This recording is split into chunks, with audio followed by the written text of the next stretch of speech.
Hi, I'm Zibby Owens, and this is Moms Don't Have Time to Read Books.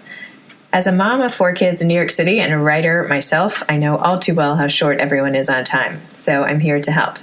I'm going to interview authors and writers of all types about their work, especially as it relates to parenting and family issues. Hopefully you can listen while doing 8 million other things and fall in love with these talented scribes and their fantastic books, essays, and songs like I have, plus get some tips on surviving parenthood. For more about me, you can check out my essays at zibbyowens.com. This episode of Moms Don't Have Time to Read Books is sponsored by Chloe's Fruit, chloesfruit.com, the cool way to eat fruit. I'm here today with Charles Duhigg. Charles is a Pulitzer Prize-winning New York Times journalist. He's the author of 2 New York Times bestsellers, The Power of Habit, Why We Do What We Do in Life and Business, and Smarter, Faster, Better, The Secrets of Being Productive in Life and Business. He went to Yale and Harvard Business School, both with me.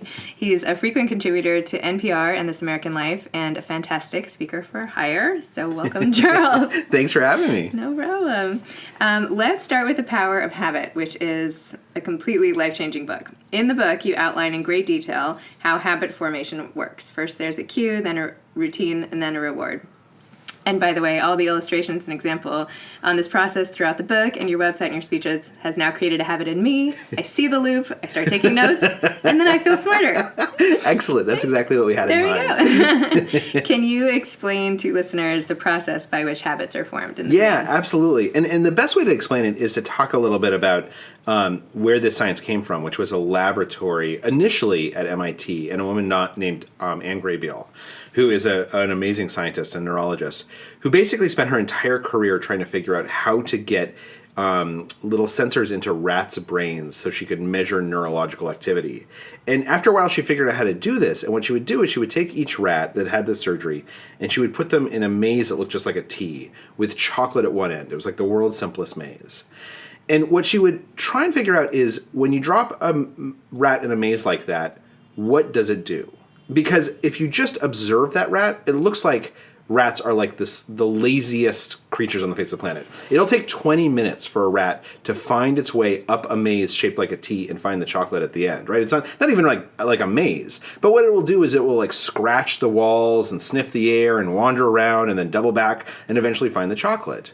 But now that she could look at the rat's brain activity, what she would see is that the rat was actually thinking hard the entire time, right? When it would scratch the walls, the motor functions of its brain would light up with activity. And when it would sniff the air, the olfactory senses would light up with activity. And what we now know is that this is what's called unmediated learning. This is what children go through when they're trying to learn something without any kind of hypothesis about what's going on. And so she would drop each rat in the maze again and again and again, about 150 times per animal. And what she'd find is that over time, the rat would get faster and faster and faster at finding the chocolate, right? It would almost become a habit. There was this partition that you would hear a click and the partition would move, and then the rat's free to run through the maze, and it would actually find the smallest number of steps it had to take to get to the chocolate. But what was interesting is, as that behavior became more and more automatic, the rat started thinking less and less and less. So there was less and less brain activity as the rat got better and better at finding the chocolate. In fact, if you looked at a simplified neurological graph of its brain activity, what you would see is almost like the rat's brain had fallen asleep. And what she figured out, Dr. Graybiel, is that this is what a habit looks like. When we are in the grip of a habit, it's almost as if our brain turns off. And this is enormously helpful from an evolutionary perspective, because it means that we can take that brain activity and we can apply it to other things like inventing fire or spears or aircraft carriers. But it also means that when we're in the grip of a habit, we've literally stopped thinking about it. And so as a result, we do things automatically without having the capacity to even reflect on what we're doing or realize what we're doing. And as a result, that's why habits are so powerful, is because we've literally stopped thinking when they take over. It's like when I'm driving and I realize I'm 2 miles from where I last paid attention. That's exactly right? But you haven't crashed the car, right? You managed to navigate the car. And what's important is that this question emerged, how do you do that? How do I do that? Why does our brain know when to go into automatic mode and when to pay attention? And you mentioned this habit loop, which is at the core of this. Our brain has a part of the brain known as the basal ganglia, and every animal has this, that exists basically just to create habits. It's one of the oldest neurological structures in evolution. And what it does is it looks looks for these cues, right? These triggers that tell the brain, okay, you can kind of shut off now and go into automatic mode. And it pairs those cues with routines or behaviors, what we normally think of as the habit, what you actually do.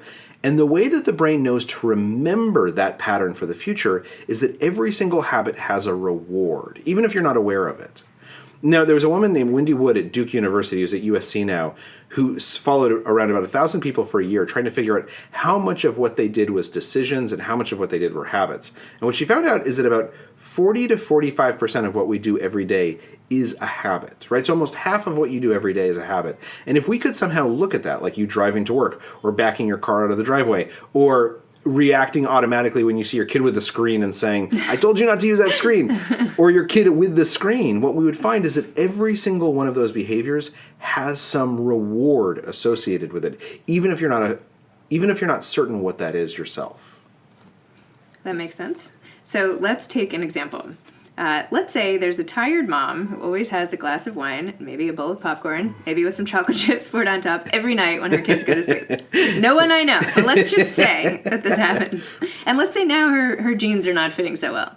How would you cure her of this habit, knowing the steps of this process? Right, knowing the habit loop. Knowing the habit loop. The first thing I would say is it is totally okay to have that habit. Right? I have many, many bad habits. Sometimes people ask me like, how do I get rid of bad habits? And the truth of the matter is, your brain does not distinguish between like a good habit and a bad habit. It just creates habits, right? It's up to us to decide which ones we like and which ones we don't like.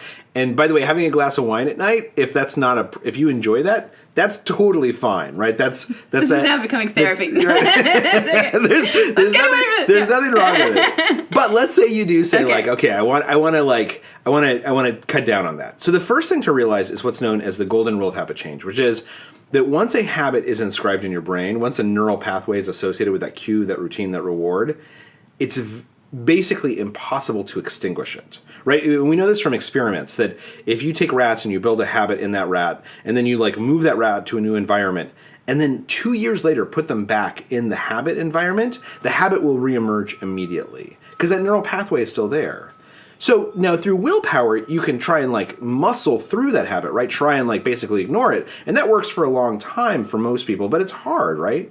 So the much better way, instead of thinking of breaking a habit or killing a habit, is to think of it in terms of changing a habit. Because if you can identify the cue and identify the reward, and then find some new behavior that corresponds to that old cue, corresponds to that old reward, then it's much, much easier and you're going to be much more successful at changing that habit. So let's take this habit, for instance. Okay, so what would you say the cue is when let's pretend it's you who let's just pretend. like when you get that urge, that craving to have a glass of wine and start popping the popcorn. Like what's going on? What's the trigger for that? Maybe when all the kids are finally asleep and no one's bothering me anymore. Okay, so it's like the end of the day. The end of the day. And success. It's over. I've made it through. That's exactly. So most cues fall into 1 of 5 categories. It's usually a time of day, a particular place, the presence of a certain person, a particular emotion, or a preceding behavior that's become ritualized. And so it sounds like for you, it's probably 2 of those, right? It's probably that it's evening, right? It's kind of like relaxation time. And number 2, that you've gone through this ritualized behavior, the kids are down, you get to think about yourself. When do you find that you're doing the same thing when you do this? Like, is it like you go and watch TV or you read? Like, what do you do when you have the glass of wine and the popcorn? Or is it different from day to day? It's different. Mostly I have to deal with my emails. Okay. So it's probably just these 2 things, right? Time of day, putting the kids down. So now we figured out the cue. Now we have to figure out the reward. What do you think the reward is? Feeling great. Feeling more relaxed. See, and this is escape. Something different from the whole day. So this is a really interesting thing about rewards, particularly neurological rewards, is that they're oftentimes very hard to figure out exactly what the reward is, in part because, again, our brain turns off when we're in that habit, so we're not really paying attention to ourselves. But secondarily, most of the things that we think of as rewards are actually a bundle of many different rewards, right? So you mentioned that you put chocolate chips on the popcorn. So some people might say, look, like the reward is that burst of chocolate, right? It tastes good to eat chocolate. Or maybe it's a glass of wine. Maybe it's we know that wine, it's alcohol. It helps it's a muscle relaxant. It helps us relax very, very quickly. And it could be both of those things, or either of those things. It could also be other things, which is that it could be that you've gotten into this habit where when you have that glass of wine, you're signaling to yourself, oh, like my job is done. I get to allow myself to relax at this point, right? Or it could be that maybe when you're having that glass of wine, like you and your husband have a glass of wine together, and I'm often not alone, right? And so like that sounds terrible. No, it's totally. If you're drinking by yourself, I have totally a bottle fine. of tequila on the desk, and I go to town, and then you just start emailing. Yeah, that's when I get all my work done. But it could also be that this has just become a ritualized behavior where like the wine actually doesn't matter. It's that you're having these conversations, right? Yes. And you have some sort of like there's a social reward. And the thing that is really useful is to figure out what reward is actually driving this habit. And the way that you do that is you simply start identifying rewards and trying to isolate them, right? So let's say our initial hypothesis for day one was it's the alcohol that's the reward, the relaxation from the alcohol. So maybe like tonight, like you would have like a shot of tequila instead of a glass of wine and see if it gives you that same sense of satisfaction. My guess is no, right? My guess is that like the alcohol plays some role, but not the predominant role because you're drinking wine, you're not like doing shots and you're not drinking a whole bottle. No, I know, just a little, not even a whole glass. And then like tomorrow night, what you might do, for instance, is not have a glass of wine, just have a glass of water, but sit down with your husband and have the same conversation that you would normally have, and see if you feel like as satisfied as you would normally. Do I get the popcorn? You can still get the popcorn, okay. Yeah, because we're changing one element at a time, and it's basically a hypothesis, right? My hypothesis for today is the reward is social companionship. So I'm going to try and get rid of the other stuff and just really accent social companionship. Or maybe it's that you're hungry and the popcorn is satisfying hunger. So maybe the next night you have an apple instead of having popcorn to try and figure out, like, does that satisfy this craving you have, the craving that's driving this habit? And the truth of the matter is, you're probably not going to figure out with 100% precision what's going on. But that process of doing experiments, what's really interesting is it will essentially wake up your brain, right? If a habit exists and it has power because our brain turns off, when you start playing with the variables, what you're doing is you're essentially forcing yourself to start pay attention to what's going on when you're in the grip of this habit. This is known in simplified habit reversal therapy as cue and reward awareness. And what we find is that our brain has this kind of magical ability on its own to figure out what's actually going on. And so you'll, in the really just like 4 or 5 days, you'll basically kind of work your way into a new behavior that you like more that will correspond to that old cue and deliver something similar to that old reward. Habits are very strong, but they're incredibly fragile, right? Like once you wake up your brain in the process of a habit, you're able to sort of fiddle with its gears very easily. And your brain actually knows how to do this better than you do, right? We have the part of our brain is devoted to this. But the key is to wake up your brain by basically sort of going in and trying to play with the pieces of the habit and giving yourself a chance to really understand what's going on instead of just going along mindlessly. All right. Well, as I sit here tonight with my glass of water and an apple, I will email you and let you know how it's working. Good. You can try the tequila one first to see if. So in both your books, which are so well written, obviously. Oh, thanks. I mean, they've gotten so many accolades and everything. You don't need mine, but just. They were amazing.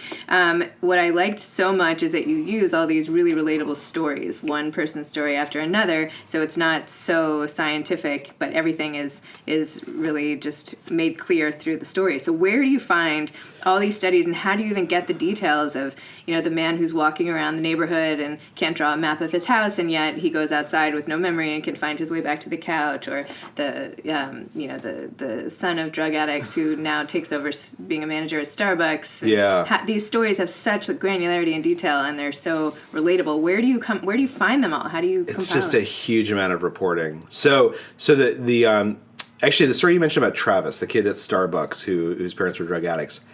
I can't even remember how I came. I think I was talking to one person, like an academic, and I said, like, what company is great at teaching its employees? And they said Starbucks.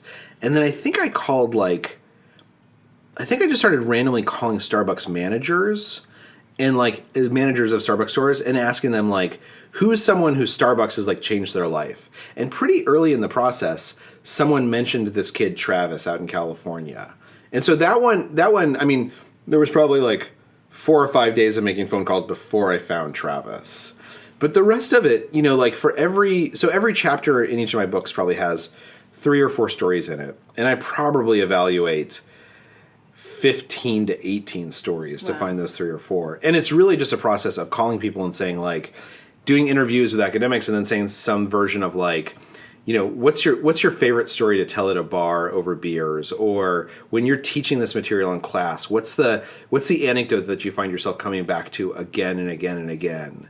And you just sort of like, it's the most frustrating process on earth because if an interview is going really well, it should feel sort of awful in the middle of it, right? Because because you're basically asking someone else to think on your behalf, think for you, and to give you something where you don't even know what you want.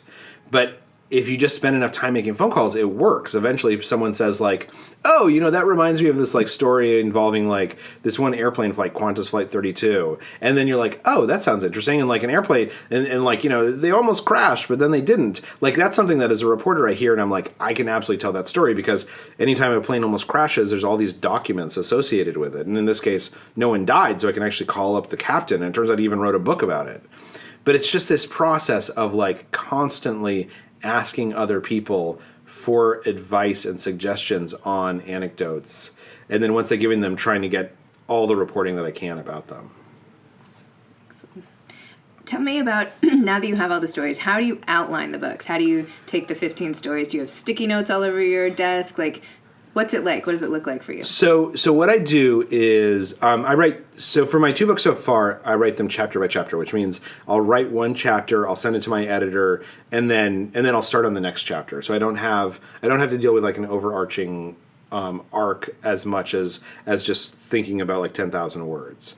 And, you know, I go through and I basically figure out the 3 or 4 stories. I figure out the idea I want to explain, right? Like what is the central idea that I want to convey? And then what are the 3 or 4 stories that allow me to do that, to segment it into interesting aspects of that? Sort of an evolution of that idea. And then what I'll do usually, and this changes from chapter to chapter, but like usually what I'll do is I'll write my editor, this guy named Andy Ward, a long letter that's like totally like messy, but just says like, here's all the things that I learned and here's how I'm thinking about it. And just the act of like, and I don't use any notes, right? I'm just literally like sort of writing from memory. And the act of doing that helps me figure out like what the basic structure is. But once I have that, and me and Andy will talk about it and sort of figure out like this part doesn't work or this part is actually saying the same thing as this part, so you don't really need it. Once I have that, then I go, and I usually use note cards, and I'll go through all of my reporting materials, and I'll basically write each detail on its own note card. And then I arrange the note cards into piles based on what belongs with what, and that allows me to sequence details and facts, right? So now I have a sense of like how things start and where they're going and when they get interrupted by other stories and why they get interrupted that way. And then from that, I oftentimes start writing the actual thing. And I have to figure out usually what the lead is, what the opening is, before I can really like start leaning into it. And that process works. Now, what's interesting is that the end product will only end up using, you know, like when I write those note cards, I might have like 150 or 200 note cards per chapter. And I probably end up using like 30 or 40 of them appear in the chapter. And I don't know which 30 or 40 are going to appear in the chapter. It's just that once you start writing, you begin figuring out like, oh, this whole block of note cards that I spent, you know, a day and a half writing and like 3 weeks reporting, I don't even need.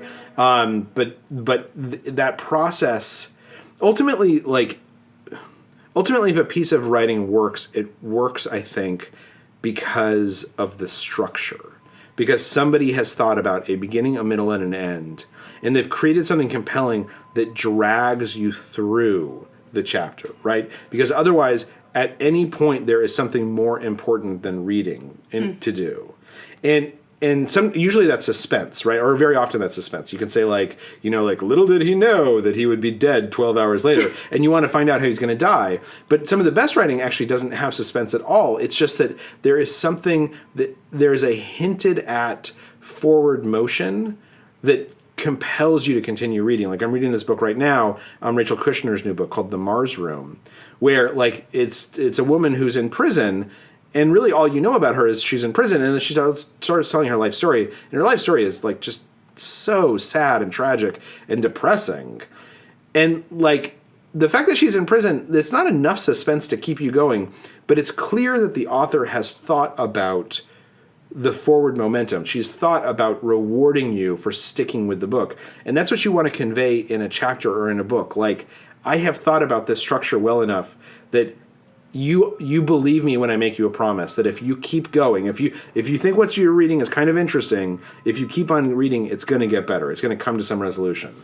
Because as humans, we always want that forward narrative momentum, and as long as you can signal that you're providing it, the person will continue reading. It's so interesting.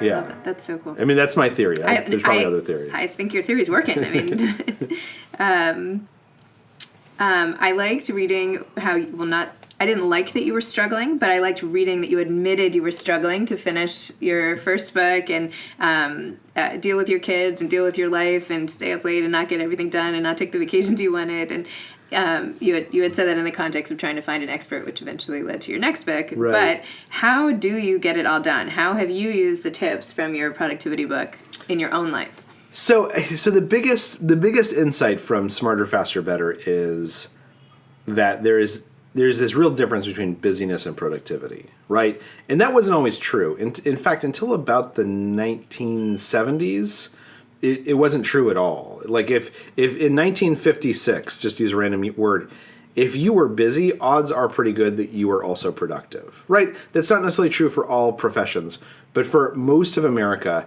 if you worked in a factory, and a lot of people did, or if you were a delivery person, then every hour in which you were busy was also an hour in which you were productive, because they were somewhat synonymous. The society was built to make them synonymous. That's what the Industrial Revolution is. But then the Knowledge Revolution comes along, and sort of the world that we live in now, where you could spend an entire day replying to emails and really get nothing important done. In fact, you've done anti-important stuff, because as the next day you're going to have even more emails to deal with, right? Because they become self-perpetuating.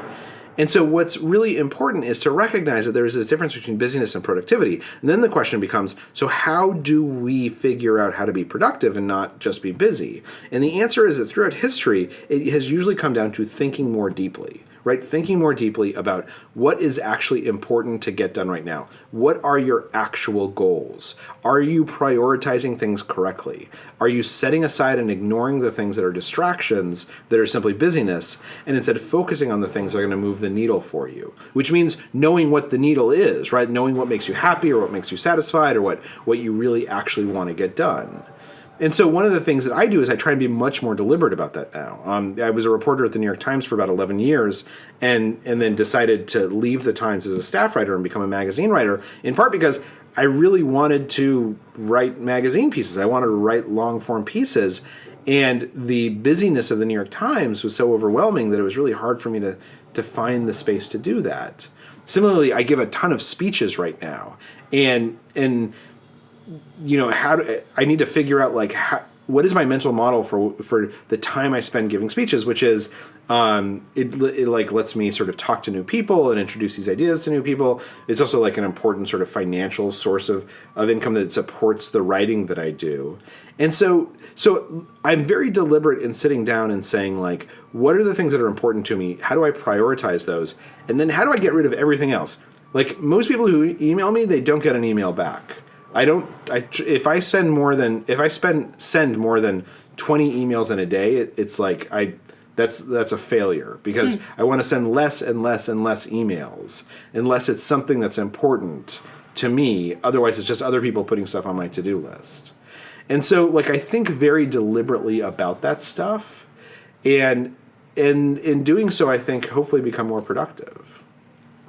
I feel like I need you to come in my life and just go through every area. Like, I just need to apply the Duhigg model to everything. And like kids, I think, are a good example of this, right? Because like there is this very easy, busy thing that you can get into where you're simply spending time with your children, but not actually interacting with your children, right? And there's an interesting question that I don't know the answer to, which is, is it more important just to like hang out with your kids for large quantities of time, or spend small quantities of time with them, but have these deep conversations? And I actually don't know the answer. I mean, up till now, basically what I've done is small quantities of time and try and interact with them a lot. My wife is going on sabbatical, and we're going to leave the country for 6 months. Oh my gosh. And like, I'm basically going to do the opposite, which is be with my children all the time, which seems a little terrifying to be honest. But I'm kind of curious to find out like which one actually matters more. My guess is that quantity of time instead of quality of time actually is more important. Quantity, just being around. Yeah, I think so. I think that there's a satisfaction and a reward that comes from that. But I think the point is that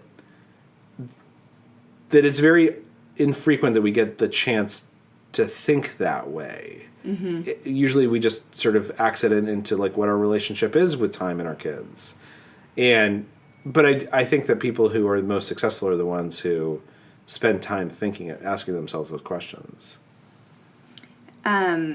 Yeah, this whole tip on giving, in your book, sorry, let me start. In Smarter, Faster, Better, you say that giving team members more control empowers them, makes the whole team function better. Do you think this can apply to your kids, or should you not give them the power? Oh, absolutely. Absolutely. I mean, in fact, what we know is like the best form of parenting is frankly giving kids more and more control, right? I mean, like there's a friend of mine has a book coming out called like I just blurbed it and I can't remember the name now. Like being a happier parent or happier parenting. I'll figure out what it is. Who's the author? It's KJ, who writes for the New York Times, whose last name, of course, I can't actually pronounce. That's okay. But we'll Google it. Yeah. We'll put it on your website. And like her whole theory on basically like how you should take siblings who like fight with each other is like just let them fight. Like it's not. Like, they're not fighting with you, they're fighting with each other. Like, let them work it out and, like, just ignore your children when they're, like, arguing with each other. Which I think is pretty good advice, right? Like, because it's hard for the parent. In fact, me and my wife were doing it in the car yesterday, and it, like, makes you crazy because you just want to be like, stop doing that. But, like, there's no situation in which, like, people in the real world are fighting with each other and having, like, a referee comes in, like, makes it less likely that they're going to not fight the next time, right? Like, the whole point of kids is to develop this internal locus of control, this concept that they control the world around them as opposed to the world controlling them. Because we know that an internal locus of control is associated with much greater success in life. And that's one of the reasons why, for instance, when your child does well, you don't tell them like, oh, you're so smart. Right. You tell them, oh, you worked so hard. It's because you want to reinforce this belief that they control the outcomes that influence them. And similarly, I think when you're parenting, it's about trying to teach your children that they actually have control over all the things that they might not suspect they have control over, right? Like everything about life when you're a kid, you're powerless and it's super frustrating. But oftentimes the reason you're powerless is because no one's taught you how to seize that power. Right? No one's taught you that you can go up and you can basically like get the adults to trust you to do whatever you want if you like are polite and you seem like mature. And so if you teach them how to do that, you're teaching them how to succeed. I like how you are so methodical in how you approach your parenting. Like in the book, how you were like, after you went on vacation with your kids and they got used to having dessert on vacation and that was right. The best part, how you came back and you're like, now we have to mix up the reward. Right. Now we're going to give them a treat, but it's going to be at 2 PM. And it's like they're like these little lab rats. Like, yeah. It's I would say it is 50% methodical and then 50% like I'm distracted and all I want to do is just like watch TV and I'm like, okay. You can do whatever you want. Just like you're driving me crazy right now. In Smarter, Faster, Better, you have a goal-setting flowchart, which starts with stretch goals, like, say, writing a book or potty training your kid or something. Can you give a quick example of one of your flowcharts and how that can make Yeah, sure. So there's this basic idea in goal setting, which is there are two opposing tensions in setting goals. 'Cause setting goals is really, really important because people tend to do tend to do one of two things that's kind of wrong. The first is that they tend to set these very, very practical goals that they can definitely get accomplished. And oftentimes it's because of this thing called a need for cognitive closure, that it feels good to like get things done. That's also why we do emails, right? You're like, oh man, I got all my emails done, without like stepping back to think like, was that worth the time I spent on it? The second mistake that people oftentimes make, and not a mistake, but something that can lead you awry, is that they might have a to-do list that has 30 things on it, right? They basically use a to-do list as a memory aid rather than a prioritization device. And it's good to have a memory aid. You should not try and keep everything in your head because it'll make you crazy. But if you have a list of 30 things, that shouldn't be your to-do list. That should be your memory aid, right? The place where you list everything so you don't have to remember it. So what the research shows is that you want to take these two instincts to try and do everything and to try and be really practical, and you want to marry them together, and you should be really deliberate about it.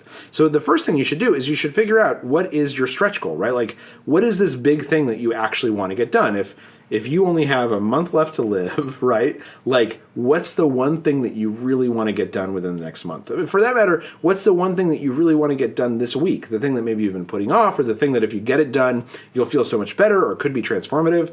What is your stretch goal, this big ambition? The problem with the big ambition is that it's overwhelming. We don't actually know where to start, and we'll waste a lot of time. So in addition to having a stretch goal and identifying what that is and writing that down, what researchers recommend is that you then write down a to-do list that's just made up of 3 things, right?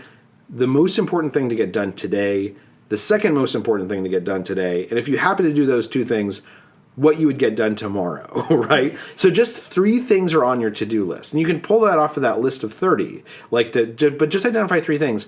And how do we make that into a plan, right? How do we take those 3 things and make them into something tangible? What researchers talk about is just using a process. And one of the most popular is this thing called SMART goals, right? And SMART is an acronym. It means, specifically what do you want to accomplish? How are you going to measure success? Is it achievable? Do you have the resources you need? Like, are you going to be able to close your door for an hour so you can actually work on it? What's the timeline? When are you going to start this? When are you going to stop it?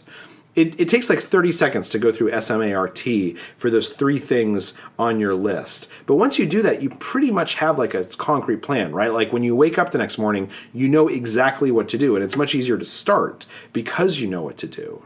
And so what researchers say is identify those stretch goals, know what your big goal is, and then take a stretch goal that maybe is like something that's going to take you a month or a year and break it down into 3 SMART goals for today.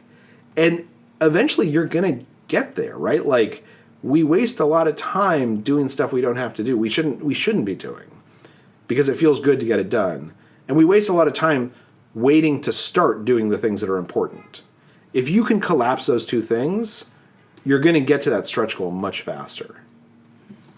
But you say, motivation becomes easier when we transform a chore into a choice, and doing so gives us a sense of control. And that's great. But what about all these things I have to get done? Like, we have to get done, like paying the bills or filling out school forms or some of the emails we can't just ignore. Sure, absolutely. What some do you of them. So, okay, so let's take today for you. Like, what's something? I don't mean to make this something about me. No. I'm using me as an example to help everybody everywhere. What's something that you feel like you have to do today that, all things being equal, you would rather not do? I can't even think what I have to do today. Or like this week. I have to order like camp supplies for my son's sleepaway camp. Okay. You have to order camp, and do you enjoy doing that, or is it No. like okay? So how do you take that chore and make it into a choice? So there's a couple of ways to do it, right? Like, first of all, you can decide when to schedule it, right? Instead of saying like be like, look, like after I have my glass of wine and my apple, right? My apple, or maybe what you're going to do is you're going to reward yourself tonight with the glass of wine and the popcorn and the chocolate chips after you order the camp supplies. And so that way, like, you're kind of choosing like I actually deserve that popcorn and chocolate chips and glass of wine because like I'm getting these like stupid camp supplies out of the way. But then the other thing you can do is you can kind of decide like there's probably in those camp supplies, there's probably like some part of it that's a little bit fun and some part of it that's not, right? Like I like ordering for my kids, I like ordering like all the technical stuff, like which knife should they get, and like stuff like that. Maybe you enjoy ordering like the clothes, or like, so like decide whether you're going to do that first or last. That's the part of the chore that's your favorite part of the chore. Are you going to do it first, or are you going to do it last? Are you going to use it as a reward or not? You're finding these little choices that you can make, and it's so much easier to start, right? Because once you've sort of asserted your control over it, then it's just not as hard to start. I'm not saying it's going to be like your favorite part of the day, but you have to do it. And the question is, how do you make it as painless as possible? How do you make it as fast as possible? We know that by making these little choices, it's actually going to be faster and less unpleasant than you think it would be. Email is another great example. Like the way that I do email is that I like if I have, like I go through my inbox, if there's 5 responses I have to write, I'll hit reply to all of them, and they're all on my desktop. And I'll go into each one, and I'll just write like half a sentence. And it's always a choice. Like they'll be like, hey, can you have lunch? And I'll be like, sure, but I like to eat Indian food. Or, can you do this thing for me? And I'll say like, no, I can't do that thing for you. I'll make some choice, because once I've got the choice in a half sentence in the email, I can write the rest of the email around it. It's really easy to do that. Like, hey, Jim, thanks so much for your note. But it's the choice that's the hard part. And once the choice is on the screen, the rest of it just like zips through. Okay. You can try it and tell me what you I'll think. give it a shot. Can we talk for just a minute about what it was like working for the New York Times? Sure. For all those years? Like what, just give us a little, paint a picture for us of what it was like and how you dealt with the office and the deadlines and the reporting and what you loved the most. And so most of the stuff that I worked on was long investigative projects. And so I would spend, months working on something before it appeared in print. Which was great and is actually like a weirdly unique skill within a newsroom, because most people love writing stuff on a regular basis. And there is something super satisfying about having like a story. They're called dailies, when you need to write a story that appears the next day in the paper. Like that's very satisfying, because like it can't be that great, like, right? Like you're like you're better than anyone who's faster than you, and you're faster than anyone that's better than you. And so it feels very, very good to like get a story out into the world. I don't know how much else there is to say. It's it's a newspaper that everyone reads, and so as a result, you have to be very, very careful about getting everything right. But at the same time, surprisingly few people read most articles, and so oftentimes you'd be surprised how frequent, like on the most emailed list, how few people have actually emailed those articles to get them on there. So I don't know. I liked it. It was a good place to be. And what was it like winning a Pulitzer Prize? Like, tell me the whole thing. Where you were? Did you find out by phone, by email? Like yeah, the whole thing. I was in the car driving back, or I was in a taxi driving back from the airport to my house on a Friday, because they always announce the prizes on a Monday, and then they let the papers know on a Friday who's won. And I got a call from my editor, and like I wasn't certain that I had heard him right. Like I almost called him back, and I was like, wait, I just want to make sure you said that I won, right? Like I just wanted to like, but like, yeah. I mean, the thing is that like sounds like a cheesy thing to say, and it is great, and I'm so appreciative to have won the Pulitzer Prize. But I mean, it's like it is a nice thing, and it's a nice accolade.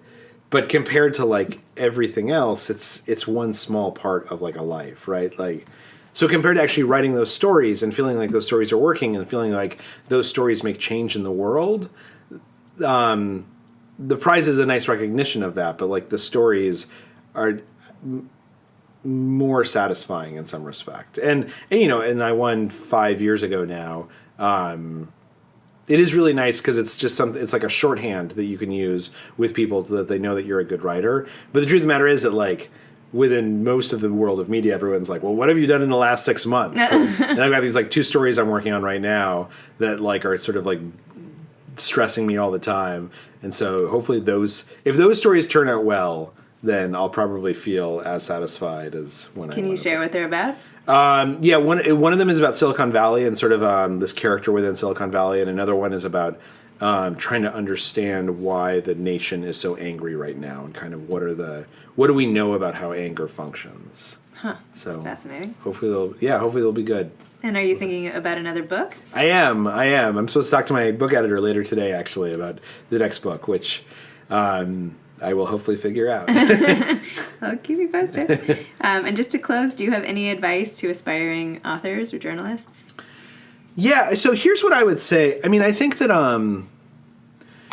obviously, like, read as much as you can, right? And, like, read people who think about the structure of writing. Like, John McPhee's latest book, Draft Number 9, is kind of amazing in that respect because he thinks a lot about how writing works. And just reading good writers. Like, I think that, Jennifer Egan once said this thing that she said, like, not the most important, but an important thing that writers can do is to, like, read, to protect what you read, right? So that you're reading other good writers, which I don't adhere to all the time because sometimes I read just trash because I love it. But I think that is helpful. But I think the most important thing is to figure out, like, why do you like the things you like, right? There, something you read that you like, there is some secret code about how they did it that made you like it. And if it's really good, it's not obvious, right? So the best writers obsess about structure, but by the time you read what they've written, the structure is not obvious at all. In fact, it's very hard to understand the structure because they've gotten so deep into that structure that it almost occurs at like a metastructural level. That does not mean, though, that there isn't a structure there and that they haven't thought about structure. And so for someone like me, like, structure is the most important thing, or one of the most important things, because that's how I get people addicted to the writing. And that's also why I love the writing that I love to read, is because there are people who think about structure, who take care of the reader, who, like, want to entertain me. And other people love different kinds of writings for different reasons. But oftentimes we read and we absorb without actually looking too closely or paying attention to, like, what all the, like, the wires and the tricks are that the person are using. But those wires and tricks, that's actually how you learn to do that thing, right? So if you love, Gretchen Rubin, who writes in a very, very different way than I do, like studying how she actually does it. Like, sometimes I actually go through a book and I'll create an outline of what I think the structure was for the writer. Sometimes only infrequently have I done this, I'll actually rewrite, I'll take an article and I'll actually write the words of that article out on a piece of paper just to try and figure out, like, why they made the choices they did about how those words fit together. And I read what writers write about writing all the time and think about it a lot. So I think that, like, at the end of the day, like, writing is all about an act of making choices, right? There's a lot of creativity, and you just hope and pray that, like, you have, like, some clever way of, like, getting into something. But most of what makes it up is making choices, making very deliberate choices. And if you understand the choices that your favorite writers are making, then it tells you what library of choices are available to you. And most people go through the world reading things and not understanding that there were 1,000 other ways to write that. But there are, and when you can identify those 1,000 other choices, that's when suddenly you can start making them too. That, and I would say, like, the more reporting you do, always the better. Wow. Well, thank you. That was amazing. I feel like I've learned so much. I have a whole new plan for my own life. I hope the listeners out there feel like they can apply it to their lives, or else it's just been a self-serving interview. Thank you for coming Thanks for having me. And just a reminder, this has been sponsored by Chloe's Fruit, the cool way to eat fruit. Check them out at chloesfruit.com. Thank you.